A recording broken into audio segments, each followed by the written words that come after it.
ഞാനെല്ലാം മനസ്സിലാക്കിയതുകൊണ്ട് പറയുകയാണ്. എന്തോന്ന് മനസ്സിലാക്കിയെന്ന്? കൊച്ചമ്മ പലപ്പോഴും എന്നെ നോക്കി നിൽക്കുന്നത് ഞാൻ ശ്രദ്ധിച്ചിട്ടുണ്ട്.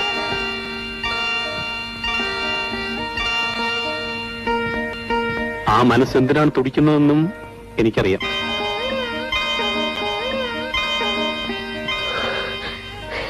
എല്ലാം കള്ളം. അനാവശ്യം പറയാതെ ഇവിടെ ഇറങ്ങി പോകുന്നുണ്ടോ? പക്ഷെ കൊച്ചമ്മയ്ക്ക് പറ്റിയ തെറ്റിന് എന്നെയാണോ ശിക്ഷിക്കേണ്ടത്? ഞാൻ പോകുന്നു. അതിനു മുൻപേ ഒരു കാര്യം പറയാനുണ്ട്. എന്താണ്? ഞാനൊരു പുരുഷനാണ്. കൊച്ചമ്മയ്ക്ക് എന്നോട് തോന്നിയത് കൊച്ചമ്മയോട് എനിക്കും തോന്നിയിട്ടുണ്ട്. അയ്യോ!